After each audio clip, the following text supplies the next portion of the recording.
नेमरा गांव से आज एक तस्वीर निकलकर सामने आ रही है जिसमें मुख्यमंत्री हेमंत सोरेन दिख रहे हैं, उनकी पत्नी कल्पना सोरेन दिख रही हैं। आप भी इस तस्वीर को देखिए। इस तस्वीर में एक बेटे और बहू का कर्तव्य साफ तौर पर देखा जा सकता है।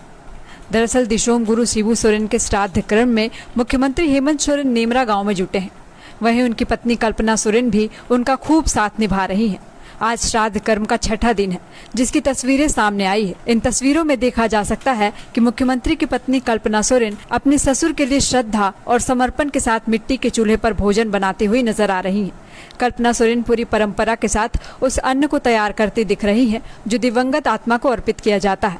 वह हर रोज स्वयं खाना बनाती है और उसे हेमंत सोरेन को सौंपती है जो पितृतर्पण की विधि में उसे अर्पित करते हैं। यह तस्वीर न सिर्फ एक बहू के कर्तव्य को दर्शाता है बल्कि यह भी दिखाता है कि पारिवारिक और सांस्कृतिक मूल्यों को आज भी कितनी श्रद्धा और भावनाओं के साथ कल्पना सोरेन निभा रही हैं। कल्पना सोरेन का यह समर्पण से भरा योगदान पारिवारिक परंपरा का एक सुंदर उदाहरण है। बता दें कि कल्पना सोरेन का अपने ससुर शिबू सोरेन के साथ गहरा लगाव था। वह उन्हें अपने पिता समान मानती है। उनके चले जाने से कल्पना सोरेन के जीवन में एक खालीपन आ गया है। 2 दिन पहले भी कल्पना सोरेन ने एक भावुक पोस्ट कर कहा था कि प्रिय बाबा, जब पूरा देश आपको अश्रुपूरित नेत्रों से विदा कर रहा है, मैंने एक कोना पकड़ लिया है।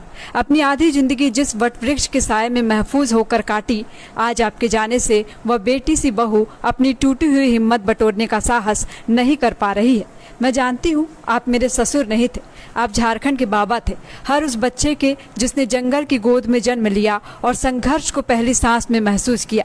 जब मैं पहली बार इस परिवार में आई तो आपके व्यक्तित्व पर गौरव हुआ, आपकी सादगी, आपकी आवाज़ में ठहराव और सबसे ज़रूरी आपका सुनना।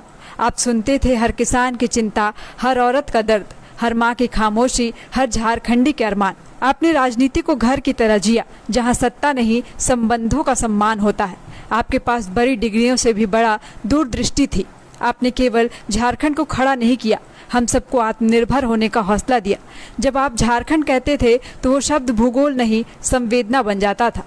बाबा, मैंने आपको कभी पिता की तरह देखा, कभी एक संत की तरह, कभी एक तपस्वी की तरह जो ना सत्ता चाहता था ना वाहवाही, बस अपनी माटी की, अपने लोगों की इज्जत चाहता था। आज आप नहीं हैं, पर आपकी चाल की गूंज हर गांव के रास्ते पर है। आपकी चप्पलों की खामोशी हर विधानसभा में गूंज रही है। बाबा, आपने झारखंड को नहीं छोड़ा है, आप तो हर उस बेटी की आंख में हैं जो अपने जंगल, अपने खेत, अपने सपनों को बचाना चाहती है।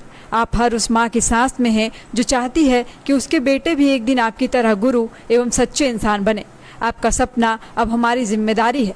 मैं एक बहू नहीं, आपकी बेटी, आपसे वादा करती हूँ, आपका नाम सिर्फ इतिहास में नहीं रहेगा, वो हर लड़की की साहस में